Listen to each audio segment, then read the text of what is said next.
Mm-hmm. Hi, everybody. Welcome back this week to Ask an Addiction Specialist.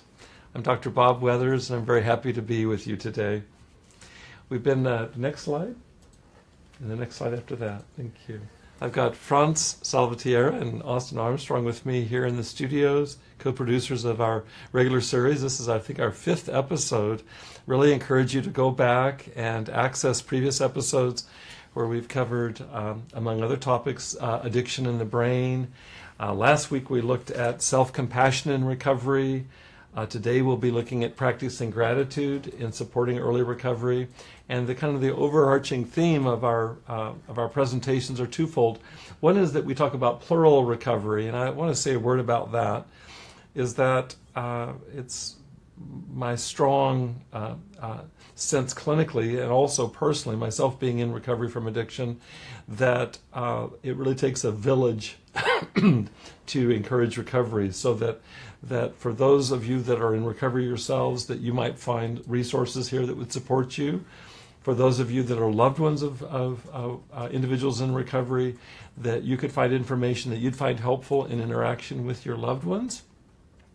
And if you're a professional in the field working with clients in recovery, that you would find resource here as well. So it's the idea of plural recovery, that it's equally important to develop a sense of community as it is to develop self-responsibility for effective recovery. As I mentioned, our last topic last week was self-compassion. We worked through a forgiveness exercise, and today we'll be doing another exercise. The topic of today is practicing gratitude, and I'll be fleshing it out, first of all, in terms of research that's been done in this area, and then we'll be doing an exercise like we did last week, a meditation that will involve gratitude. We're looking at why all of this is essential to sustain successful recovery. And so one premise of our series is plural recovery. A second premise is that we're talking about holistic self-care. And what I mean by holistic is a number of things, but we've started by defining this a few sessions ago, talking about a perspective that embraces multiple quadrants: a biological perspective, a psychological perspective, a social perspective, and a cultural/relational perspective. This slide right here looks at the quadrants, and let me just summarize this quickly as we kind of move towards today's topic. Mm-hmm. If you look in the upper right-hand quadrant, here's a focus on my physical health and how my physical health relates to my recovery. And so we've discussed in our very first session addiction in the brain. Actually, in our next session, which I'll introduce towards the end of today, we'll be talking about addiction in the brain and how addiction manifests and recovery manifests in relationship. And so we'll be weaving back in that material in our next session, looking in a sense looking at the neuroscience of addiction and how that shows up relationally. So this upper right-hand quadrant is really the realm of a medical perspective. The upper left-hand quadrant is more of a therapeutic perspective, and in this perspective we look at my psychological and spiritual health and how those are instrumental to successful recovery. And we'll be going more deeply into this today as we did last week. We looked last week at self-compassion and how it is that forgiveness and self-compassion are related to the reduction of not only stress but specifically of shame. Today we'll be looking at gratitude and practicing gratitude, that we can develop skills in this upper left-hand quadrant that also ensure psychological and spiritual foundations for our sustaining recovery. And so we'll be looking more in depth today in this upper left-hand quadrant. But let's also discuss the other two quadrants. In the lower right-hand quadrant is our work, our other social responsibilities, education. For many former addicts now seeking recovery, there's been involvement with the criminal justice system, so it's addressing those issues. Also looking at financial concerns. This is kind of the practical, everyday world that is equally important to the other domains for sustaining successful recovery. And then finally, the lower left-hand quadrant, which I discussed it in terms of cultural, and I'm looking at cultural, really focusing on our families our extended families, our friendships, our relationships as being our most immediate exposure to culture from inside.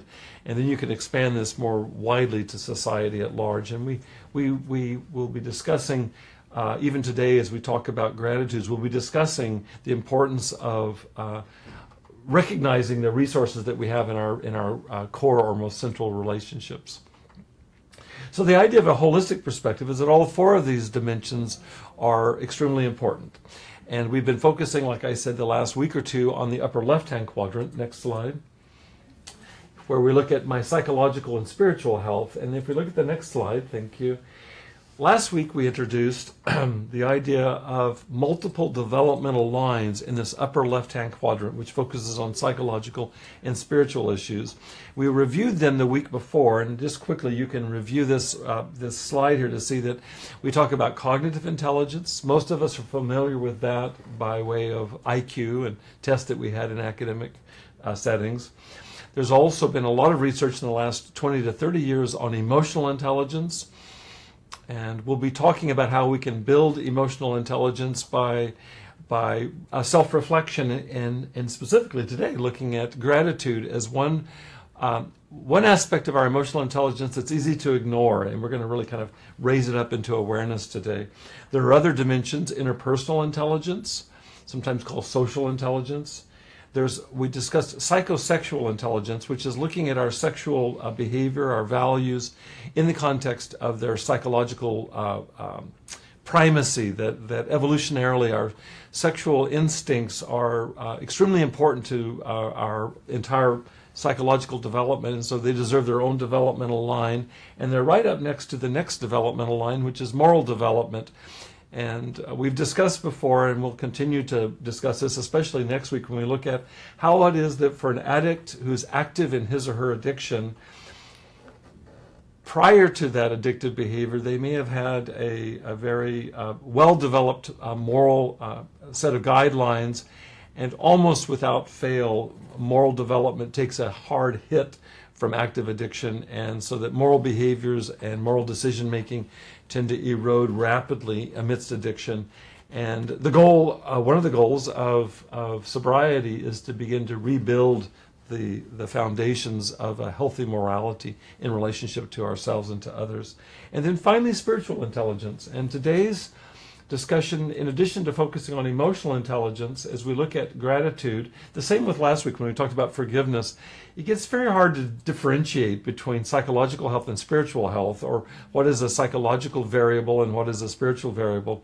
My own sense of it is that gratitude as a way of being is easily as much of a spiritual sensibility as it is a psychological behavior. And so we'll be looking at the continuum of psychology and spirituality and where they meet, including in today's conversation about gratitude. I also want to review just quickly, it'll set up our talking about gratitude and some of the research that's been done here in the state of California that's been done on gratitude by reviewing relapse to addiction, and what the number one trigger for relapse is, the next slide. And the number one trigger consistently has been shown to be stress. Stress externally, for sure, oftentimes in the context of relationship, stress internally as well. And so when we're stressed by external events, expectations, pressures, and or stressed by internal events, oftentimes this is the highest risk for relapse. Now, next slide. The number one stressor has been shown to be shame. Psychology defines shame as a threat to social acceptance. Being shamed is to be put out, to be cast out from the community, our community of loved ones, the ones that we need for our emotional and even physical survival. And so a threat to social acceptance, and the flip side of that coin is a threat to self-esteem, is that to be threatened by being rejected by people that you love, for most individuals goes right into a diminishment of self-esteem. And so threat to social acceptance, threat to self-esteem equals shame. Next slide. Let's talk a little bit about shame, because we're going to be looking at another one of the antidotes to shame. So follow the logic here. if the number one trigger for relapse is stress, and the number one stressor for most individuals is shame, it's going to become very important that we understand what shame is, kind of get the lay of the land, and then begin to devise strategies for reducing shame if we're going to sustain successful recovery.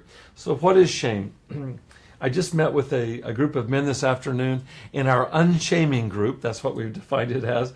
And we start the group by asking for definitions, and I can still picture one of the men in the group sharing this, and it's simple enough to remember, is that we make a distinction between shame and guilt. Guilt is where I do something wrong and need to amend that behavior, and I feel bad until I do.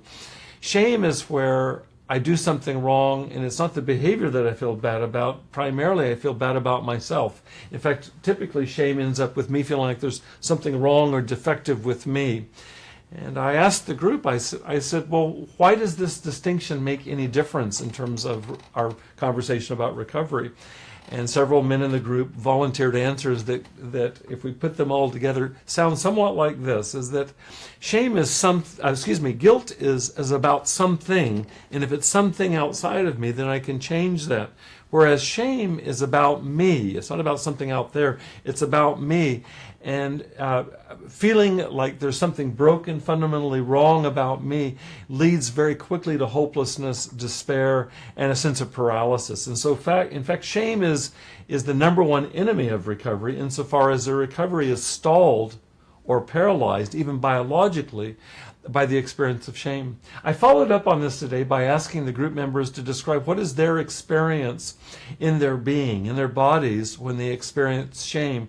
There's a whole range of different responses, but they boil down to a sense of heaviness, a sense of wanting to crawl into a hole, a sense of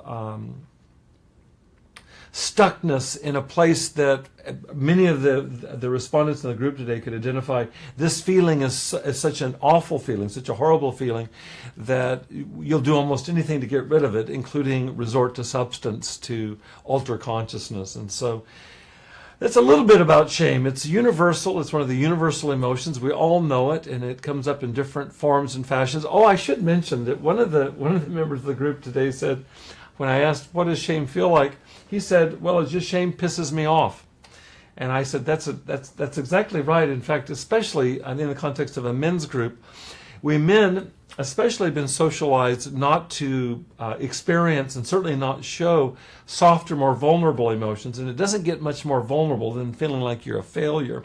And so to get pissed off, to get angry, is understandable for all of us, and maybe in some ways especially has its own special kind of rootedness in being socialized as a male in U.S. culture.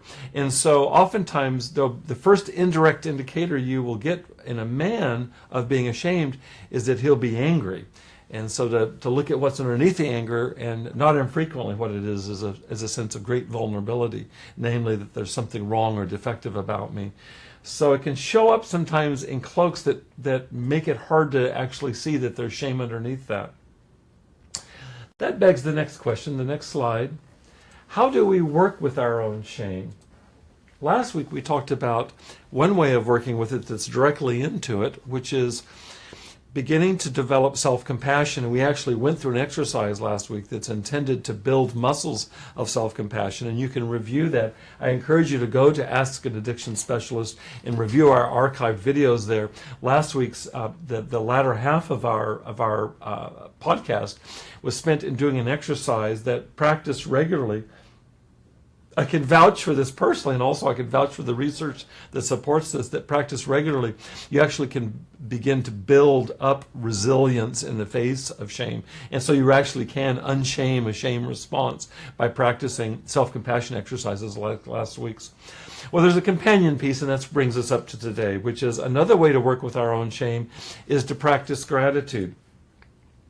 Let me situate our conversation about gratitude in the context of research that's been done over the last couple of decades. The big name in shame research is Dr. Robert Emmons. He's a psychologist up at UC Davis in Central California, and he is the world expert on psychological studies of gratitude. You can go online and read papers. You can also view YouTube lectures of his as well, very illuminating. And so Robert Emmons has talked about the relationship, among other things, the relationship of gratitude to stress. And in fact, what he's discovered in years of research is that to actually practice gratitude, and I'm not talking about doing something that's just by rote. I don't think that any of this works by rote. You have to really invest yourself in this, but to actually practice gratitude, and we'll be doing an exercise after a short break here. I'm inviting, by the way, any comments or questions as we go along. I can address those during our break in a few minutes.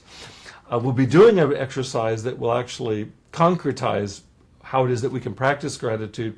But Dr. Emmons' research suggests that to practice gratitude is actually fundamentally incompatible with stress. It's impossible to be in a psychological state of gratitude, genuinely feeling thankfulness and experience stress at the same time. Makes me think that this is a timely presentation because we're just a few weeks away from Thanksgiving. And to really open one's heart to Thanksgiving in one's life, and I'm going to suggest ways of doing that shortly, is really a way to begin to reduce stress and practice regularly. In fact, I read some research. I read a fair bit of Dr. Emmons' research just this week in preparation for today's presentation. He talks about practicing it 5 days a week, just to stop and reflect on what we're grateful for, and to practice that for a few minutes a day, done for a period of weeks, can actually lower one's modal level of stress, your more continuous level of stress, just by practicing gratitude. It's common sense, and most of us have had some taste of this, but it's really easy to miss this. I found it very helpful today in the group that I led with the men. One of them shared this. I really related to it. He said that for him it's hard to remain in a state of gratitude for good things in his life because he becomes used to them, begins to take them for granted. Psychology calls this habituation, where we habituate to however things are going and actually create a baseline there, and that baseline doesn't really trigger us to be grateful for it. So what we're talking about today takes really stepping back from our day-to-day lives and reflecting with some differentiation about the various aspects of our lives that we're thankful for. And I'm going to help break that out here in our exercise in a few minutes. But before I do that, let me discuss another psychologist's work. This is Dr. Joseph Wolpe. I had the pleasure of being a colleague in a local university with Dr. Wolpe towards the latter end of his career. Dr. Wolpe is the father of modern behavior therapy. His origins were in South Africa. He came to the United States and in the 1950s and on really established the basis for example, treating phobias with what he called systematic desensitization. The principle at stake here is common sense. The language is a bit forbidding. He introduced the term of reciprocal inhibition. He actually applied reciprocal inhibition from studies in physiological responses applied to psychology, and this became the basis for behavior therapy. So let me explain what reciprocal inhibition is. Dr. Wolpe's idea was this, and I spoke to him about this. His idea was this: if we can train a relaxation response, won't it be the opposite of a stress response? And if somebody can learn to relax, doesn't it stand to reason that their stress levels would drop? Now, this is so old now, this is nearly a half century developed, that it's probably common sense, and certainly it's hard to open up a newspaper, health section of a newspaper or magazine, and not read something about meditation and other forms of self-regulation or stress management. They're based in this idea that I can be anxious on the one hand, or I can be relaxed on the other. And if I can cultivate skills, behaviors, hence behavior therapy, skills for relaxing myself, it's the most direct way of reducing my stress or my anxiety.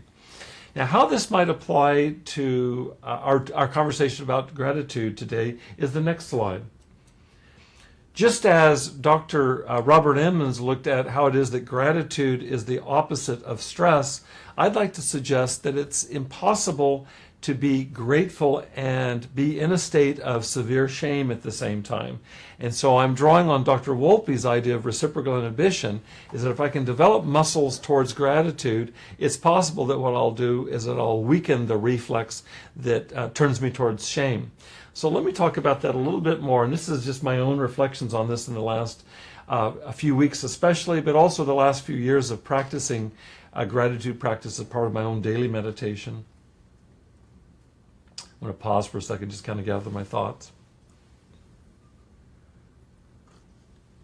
My thought is this, is that if you look at shame the way we just talked about it, is that shame leaves me with this overall feeling of being worthless, of somehow there's something wrong with me, defective, broken about me.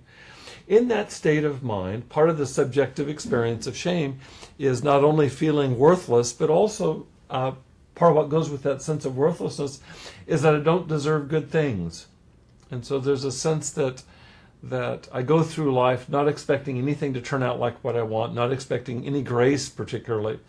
And so it stands to reason, at least in my way of thinking, that if I can practice ways of noticing what I feel fortunate about in my life, what I feel grateful for, that it's actually going the opposite direction of where shame would take me. Shame would take me in the direction of nothing to be grateful for. Practicing gratitude would be heightening in my awareness what I'm thankful for.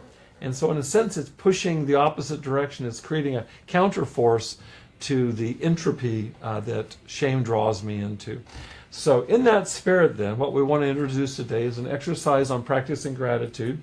And we're going to take just a moment right now to check in with you to see if there are any questions from you all before we proceed forward. We'll pause for a second. I'll sip some of my tea, and we'll come back from this little break with an actual meditation exercise. Let me ask my co-sponsors here. Do we have any questions from the audience? One brief moment. Mm-hmm. The brief moment is good. It rests my throat. Getting some shares, but no comment. Okay. We're going to practice this exercise here, and what we'll do is we'll allow a few minutes at the end of today's presentation too. If you should have any questions or reflections, anything you want to share, I'm happy to share it in real time with you and do my best to answer your questions, okay? So for our exercise today, I want to share with you what I've developed over the last several years and has become a pivotal part of my own mindfulness practice. And I'll lead us in an exercise that is meant to be suggestive. And if you find it helpful, and I hope that you might, the goal isn't just a single experience of it today. You might get a taste of what we talked about in terms of a slight reduction in stress or even a slight reduction in shame, but it will be the habitual practice of this that will strengthen it inside and actually raise the water table of grace and self-compassion and gratitude within you. So let today be suggestive of where you might go. And let me mention one other piece as well. I'm going to share with you what I've developed, and it's very much a function of my own background in psychology. And I'll articulate that as we go along. I don't see any reason why you couldn't adapt this into a language and into a pattern that works specifically for you. I feel like all of this is about in fact, this is part of the conversation today in the recovery group, is that our recoveries are so individual, and so it's about goodness that fit with who you are as a person. So I'm hoping that you might find some way of imagining applying what we talk about in this exercise today to your own practice. I guess I want to say one last piece is that what we're talking about is in the context of recovery, specifically from addiction. I don't think that these practices today, any more than the practices last week about self-compassion, are somehow relegated to a ghetto of those that are in recovery from addiction. I'd like to suggest, on the other hand, that they're universally applicable. And so, if you're a therapist, I hope that you might find usefulness with this practice today in your own personal life as well as in your clinical work. If you're the loved one of an addict in recovery, same deal. I hope that you can find it helpful, useful yourself, in applying it to yourself, and also supporting it in your loved one's recovery process. And certainly if you're an individual who is seeking recovery from addiction, I'm hoping that you'll find a way to implement this in your daily practice as well. So, what I'll do is I'll start with a brief mindfulness of the breath exercise to kind of get us relaxed a bit. And then I'll guide us through a number of different steps, actually 5 different steps of practicing gratitude. And for the sake of our presentation today, I'll be saying a bit about these, more so than I do when I practice that myself. For you to know, when I practice what we're going to do in probably 15 or 20 minutes together, I take less than 5 minutes to move through all of this in my own practice. It becomes a part of my meditation practice. I generally practice 20 minutes of meditation. And last week we talked about self-compassion. The forgiveness practice is 5 minutes of my daily meditation. And this practicing gratitudes is another 5 minutes. And I, in my meditation, actually with gratitudes, it's a wonderful, wonderful way for me to finish my meditation and move into the day. So in that spirit, then, will you please join me? I believe, for the sake of concentration, I'll close my eyes. You're welcome to do that yourself as I guide us through this, if you're comfortable. If you'd rather just keep your eyes open, then do that as well. I find closing my eyes helpful for me to center and focus more. And if you find that way, I give you full permission to close your eyes too, okay? So let's begin. As I said, we'll start with mindfulness of breathing, just to kind of get us focused on our bodies and a bit more relaxed. So just take in a deep breath in your own tempo. Hold that breath and then release when you're ready. Feel your body settle. Take in another deep breath. And let that go when you're ready. On the next couple or 3 breath cycles, see if you can just focus on the sensations of breathing and set thoughts and feelings aside as much as possible. If they arise, and they will, just set them aside like they're on a shelf. And just focus on the sensation of breathing. I find it most useful just to feel the rising of my tummy with the in-breath and the relaxing of my tummy on the out-breath.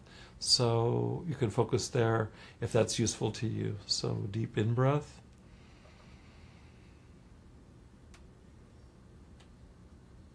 And letting go, feeling your stomach settle. Another in-breath.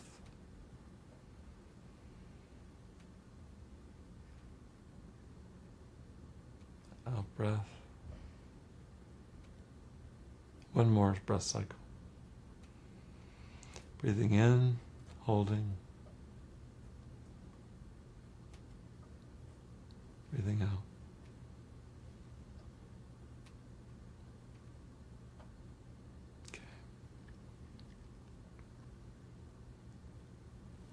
Some of you will have religious or spiritual backgrounds where you'll feel comfortable, more comfortable maybe expressing gratitude to God or to your higher power. You're welcome to do that as we go through the gratitudes. It doesn't require that. I don't do that myself, actually, when I go through the gratitudes. It's more about just stopping to appreciate various blessings in our lives, various gifts, various graces, and you can find your way with how you want to attribute that, okay? So I mentioned that there are 5 phases of this gratitude practice. For those of you that are interested, I base these on Maslow's hierarchy of needs. I just developed this over the years myself. It gives me a pretty comprehensive way to weave through my day-to-day experience and gives me a chance to explore things that I might otherwise miss. So 5 different strands that we'll be moving through. The first has to do with our physical well-being, our physical bodies. This is what Maslow called the physiological level of our needs. And so I'll share with you what I found helpful. I start by acknowledging gratitude for my sobriety today. For those of you in recovery, here's a chance to acknowledge, no matter how new recovery is to you, if you have a day of recovery under your belt, that's something to be grateful for.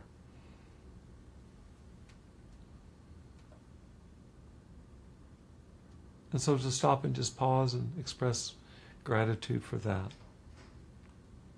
Next is more general health, just general health and well-being.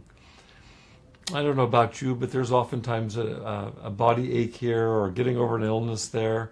But what I'm struck by is that there are many aspects of my physical health for which I'm grateful that I take for granted. And this is a way to stop and just express appreciation for the health that you do have.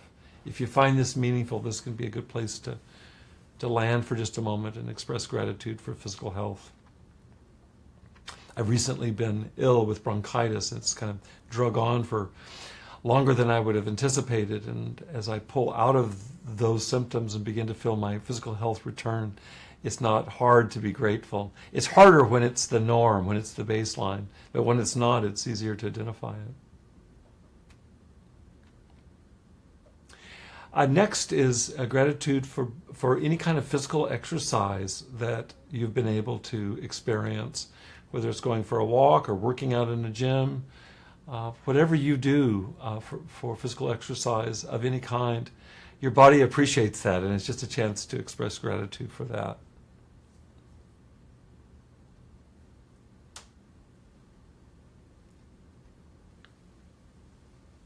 Next, I allow myself to express gratitude. It goes kind of like this. I'm grateful for my diet, for eating well today, if that's the case, or even having had a good meal, or overall, watching what I eat to try to focus on eating nutritious foods. And to the extent that's true for you, that's something to express gratitude for, and your body expresses it as well. And this is you stopping and pausing and giving voice to your body's gratitude for that. For many of us who are in recovery from addictions, our diets really suffered. And as you regain physical strength and health, the diet is such an important part of that, along with exercise. And also sleep. That's the next thing to express gratitude for. Again, something easy to take for granted, but if you've experienced insomnia, whether acutely or chronically, if you were able to get one more hour's sleep last night than you typically do, that's something to be grateful for. For many of the individuals that I work with, and the same for me in my own recovery process, insomnia was really a source of suffering in the early many months of recovery from alcohol and other drug addiction. And so this issue of sleep is not a small one for any individual in recovery from addiction, for sure. It's not to be taken for granted.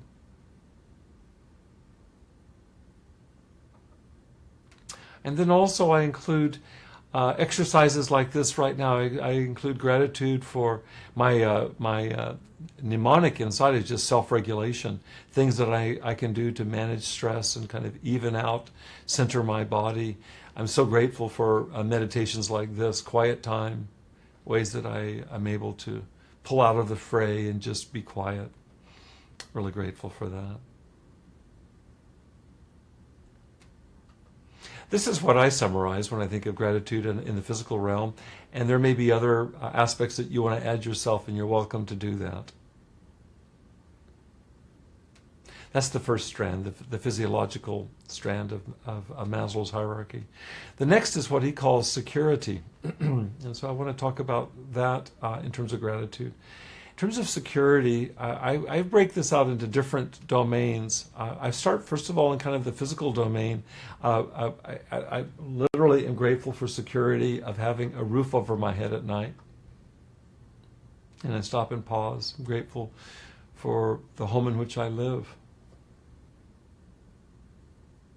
I see clients that are in a safe setting as they begin their recovery process.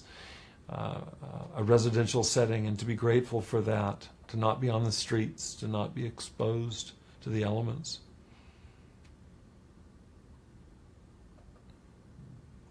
To have a warm bed and to have food is something to be grateful for all of us to be grateful for. There's so many on this planet right now that do not have that security as at the most basic level. I also include here gratitude for me to be employed. I'm grateful for employment.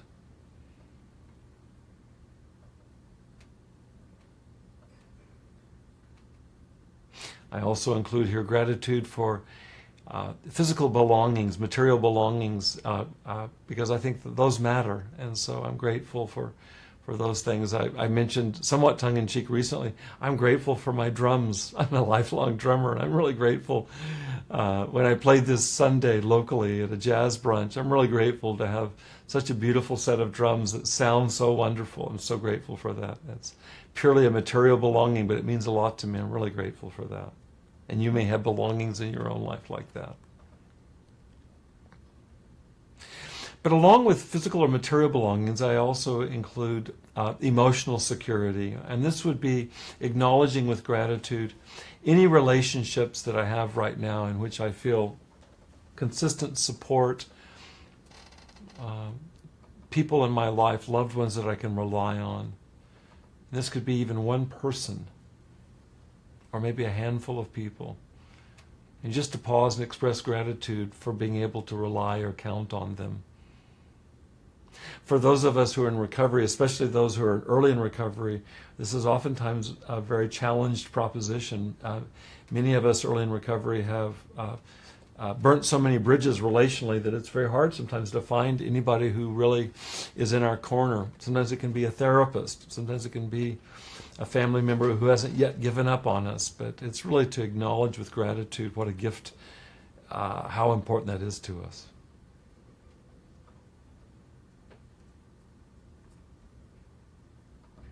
I also, in my own personal practice, acknowledge spiritual security.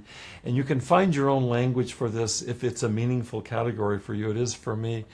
I experience gratitude in terms of my secure relationship to what most people call God. I don't really have a name for that, or it, or him, her, they, she. It's a felt sense for me, but I'm very grateful for spiritual resource, higher power, whatever language you're comfortable for its reliability in my life. Really grateful for that. I feel like it's something beyond me that is utterly to be counted upon as secure. That's the second strand of security. The next is what Abraham Maslow, the psychologist, called belongingness needs. And so this is in the realm of belongingness or emotional intimacy with others. And here's a chance for us to stop and just express gratitude for those that are centermost in our lives, those for whom we have the most love, those from whom we receive the most love. So this can be your partner, this can be children, it can be parents, it can be family members, it can be close friends. I even include here people that have been close to me that have passed, that are deceased. They still are with me.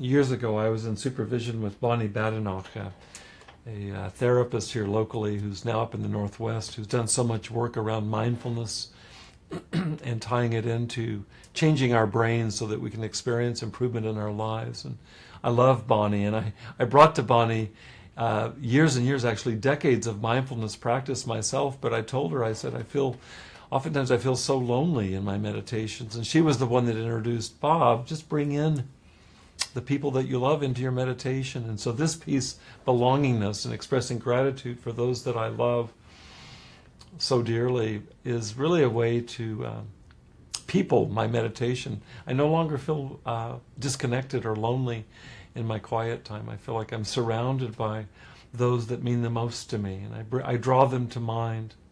How I do this is I'll mention those, I'll bring those to mind that are just daily in my life in a very meaningful way.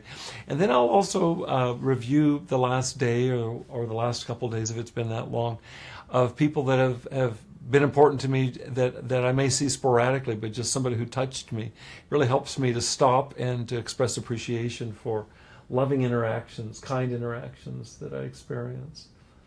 Sometimes even with a stranger, just something, a meaningful exchange is worth stopping and noting. Bonnie's point in supervision is that when we draw these memories to mind, that feeling state is actually as if we're being loved by them right now. In fact, we are, and that's a good thing for the body. She always talked about it in terms of sending soothing messages from our front of our brain down to our emotional center. I believe that's true. I spent a good bit of time on this piece.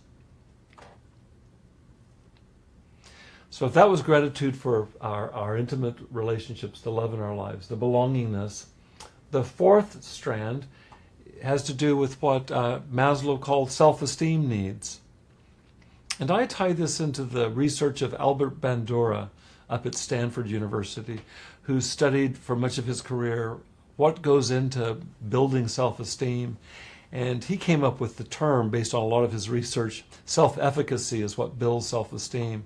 And by that he meant the things that we do well, gifts that we've been given, gifts that we've cultivated, skills that are ours, that we can be proud of. And this is a time to stop and give gratitude for those gifts, for those skills, those capacities.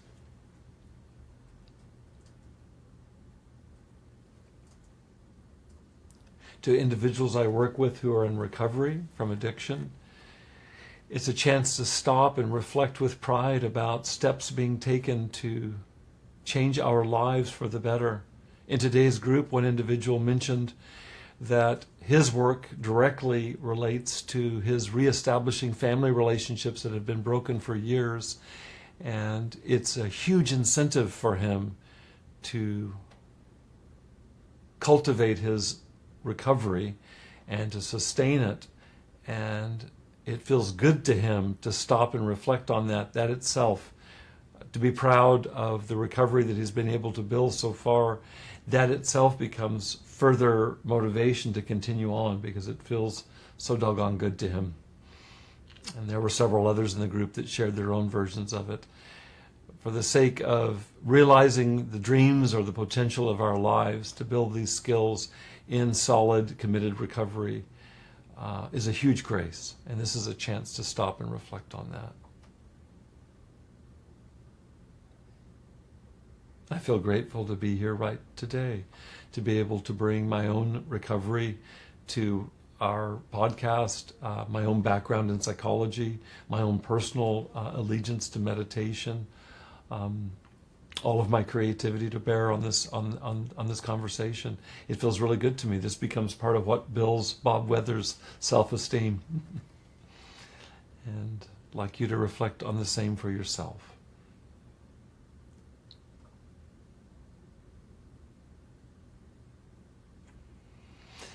And then the final strand, we've talked about gratitude on the physiological level, the physical level, our health and so on. We've talked about gratitude for security, both material and emotional security. We've talked about gratitude for belonging to others, our loved ones. We just talked about gratitude for the foundations of our self-esteem in the skills that we're building across a lifetime. And the final strand, also indebted here to Abraham Maslow, is gratitude for self-actualization. That's his exact term. And what he meant by that, I already reflected on it a moment ago, is to whatever extent that I am moving in the direction of my life goals, my values, what I see to be my purpose, all of that has to do with actualizing my potential, actualizing myself. And this is the chance to pause and reflect with gratitude on any of the ways that we're doing that today, these days.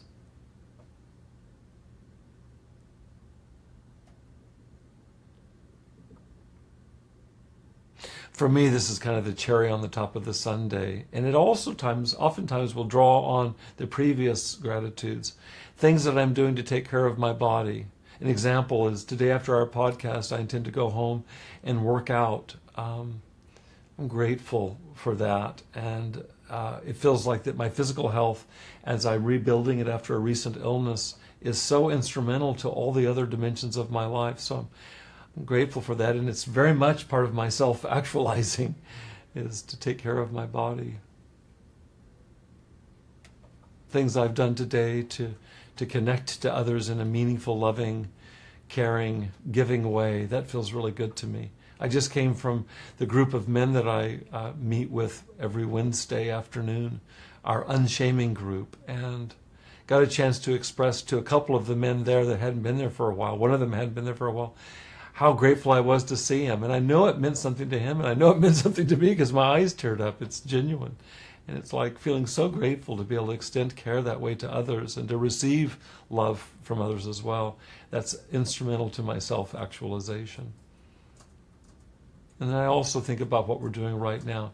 Anything I can do to build my strength spiritually feels like that it's in direct support of self-actualization, and to experience gratitude for that. I feel like that quiet time is one of the biggest gifts I can give to myself. And it's one of the hardest things for me to give to myself because I'm so oriented, as so many of us are, towards productivity and busyness. And here we are just stopping all of that and just reflecting for a moment in silence on what we're grateful for right now, including this practice.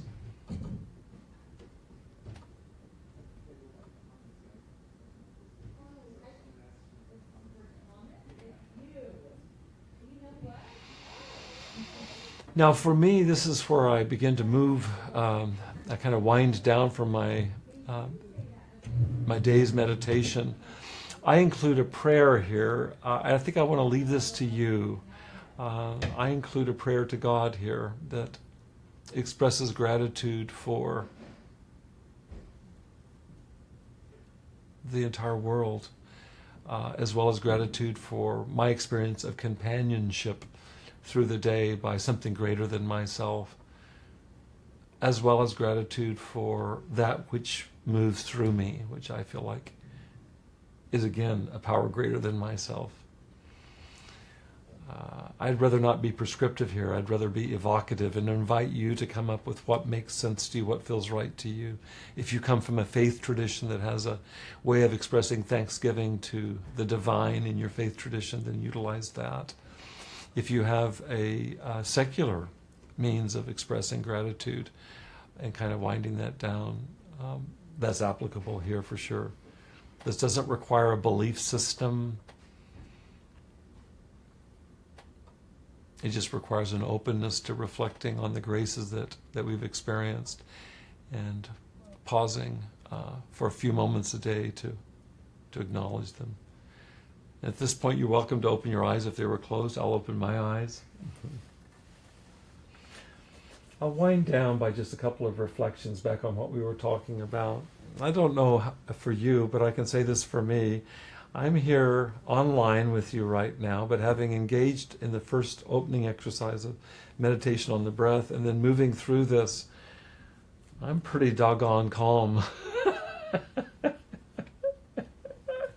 And with practice, can get even calmer. I'll tell you guys a quick story. I started almost 40 years ago meditating, a little bit less than 40 years ago.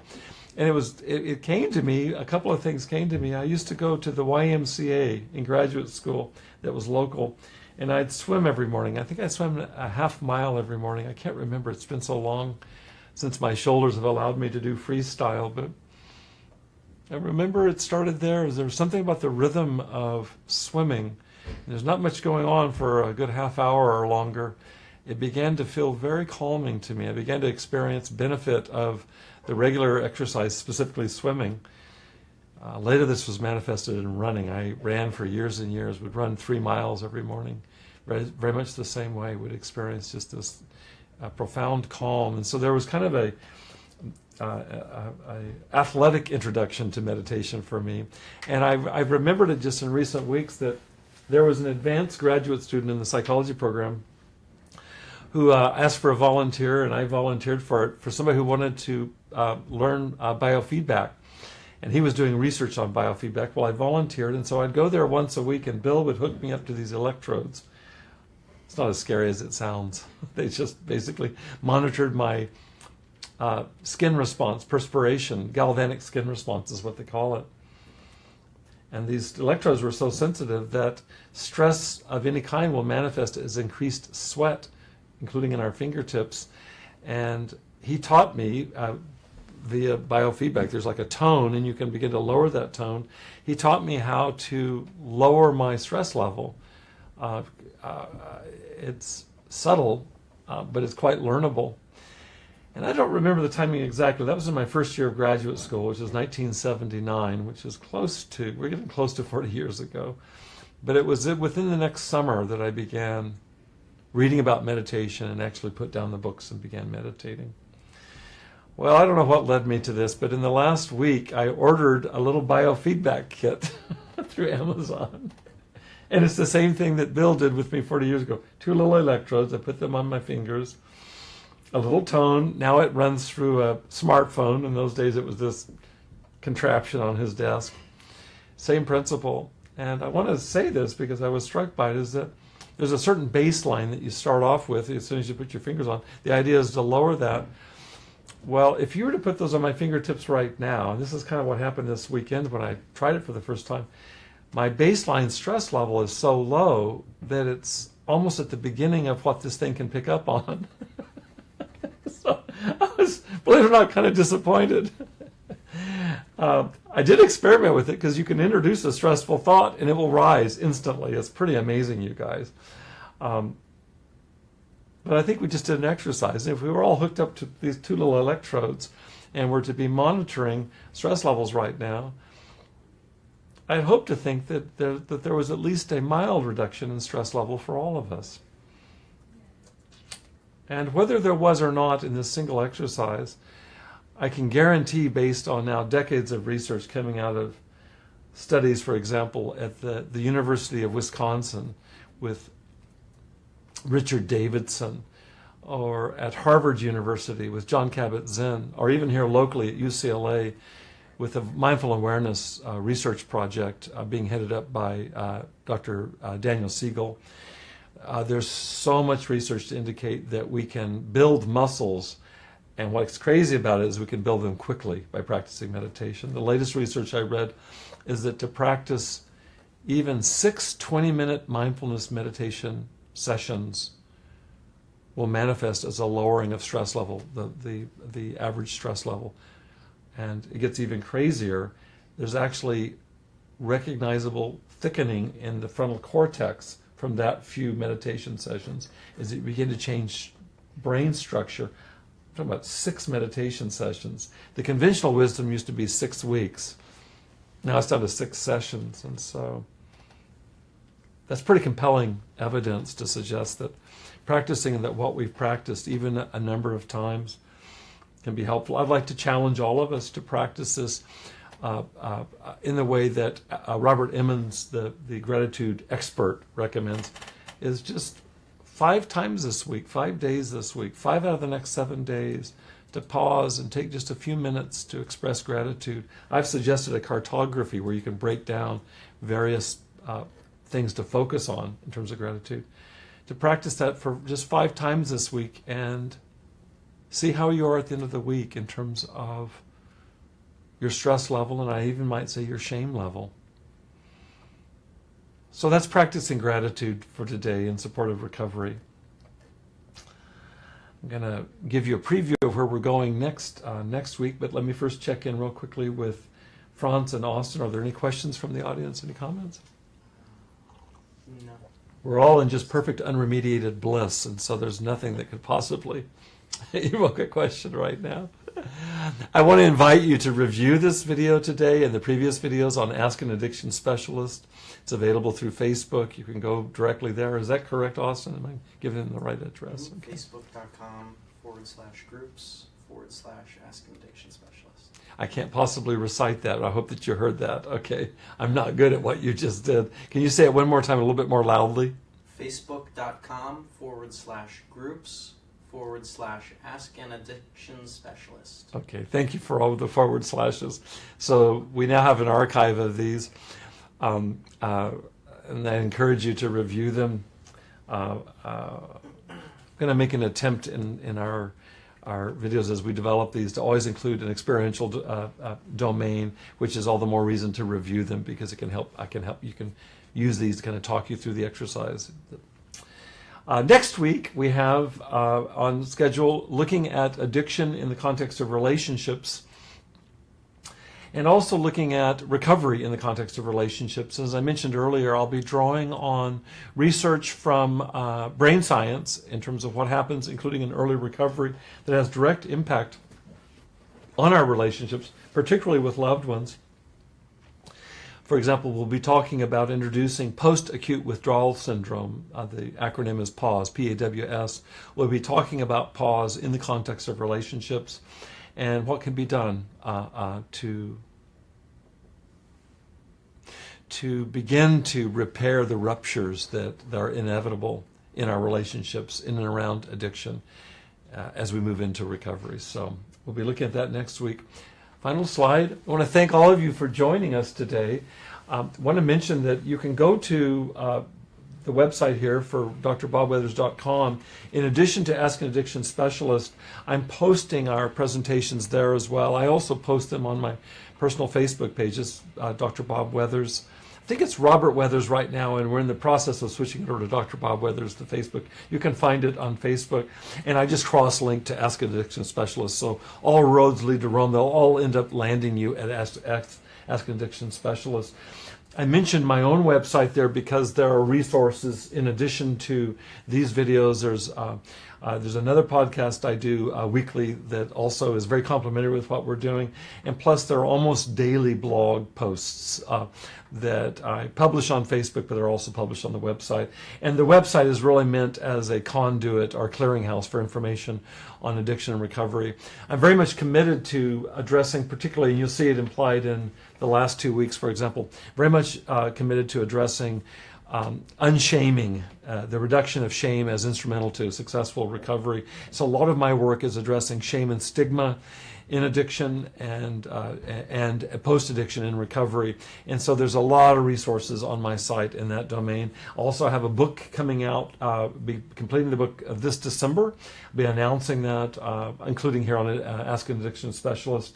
And what I'm working with the book is there's an actual text, there's a book, but what makes this book a little bit more extended in my completing is I'm including a curriculum with the book that allows you to move into the book and work online with resources, sending you to questionnaires online, exercises online. So it's really not one of these conventional books that you just read and set down. It really is a book that you just kind of tear apart and work with. And so I'm completing that this fall, and the goal is to have it done by the end of December and out early next year. And so that'll be a book that really integrates and organizes a lot of what we're talking about here in Ask an Addiction Specialist. Thank you all for joining. I want to thank again Austin Armstrong and Fran Salvatierra for your producing this with such excellence.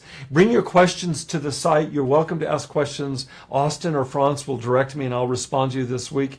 And I hope that you'll join us next week as we look at addiction, relationships, and recovery. Blessings for now. Much gratitude for you joining us. Thank you.